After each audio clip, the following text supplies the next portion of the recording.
As a writer and a resident of Raleigh and North Carolina, I was thrilled that NC State University built, in the Hunt Library that opened in January 2013, what it calls nothing less than the best learning and collaborative space in the country. As a reader and someone who has loved books his whole life, I was a little concerned. Here's how you get a book. So what this is going to do is it's going to shift over, it's going to grab the bin, and then it'll go down. Okay. This is amazingly cool. It's called the BookBot, and it goes and gets your book for you automatically.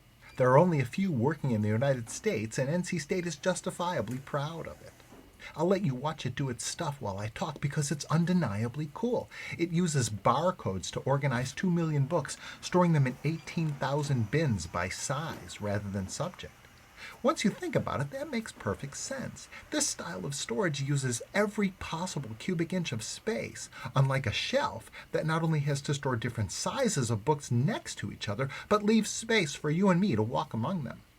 This system uses only 1/9 of the space OpenStax uses, and that leaves lots of space for the things this library does, the way it expects to make its mark.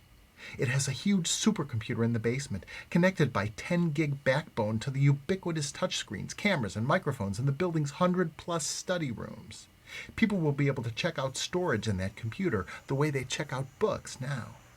There are rooms for all kinds of high-tech sandboxes encouraging innovation and experimentation, again using the building's massive computing power. Well, the point is not the books anymore, They're important. We'll always say they're important. We're a research library. But the point of the physical facility is not to dedicate space to the books. It's to promote the new modes of research and collaboration and academic study that are the core of the university enterprise now. One of the most important discoveries of creating the model was what you're hearing in the echo there, that the space was reverberant. And that was really important because it's in the model looking at just this is an enormous space, it's just huge. And there's just this question is, if you're in the back of the courtyard, how are you going to hear anything that he's saying, right? And the answer was, well, it's reverberant, right? These are massive panoramas of places like the Coliseum or other places.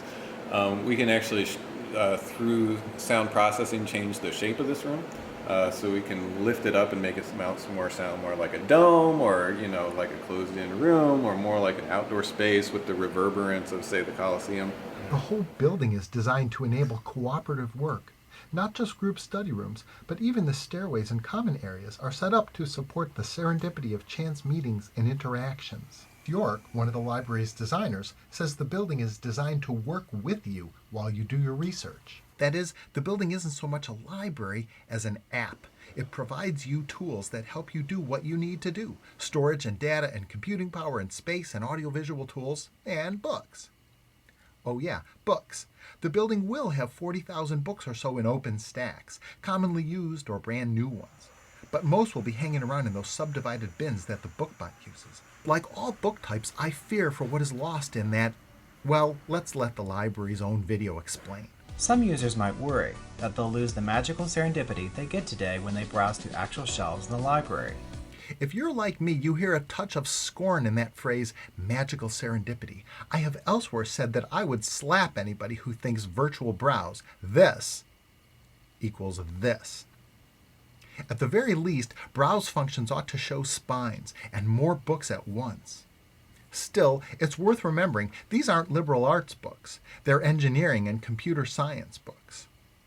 Maurice York himself is a book guy. He went to Bard College and worked on an illuminated manuscript for a senior project. He started his own bookbinding business, which led him to library science, which led him to help design this library.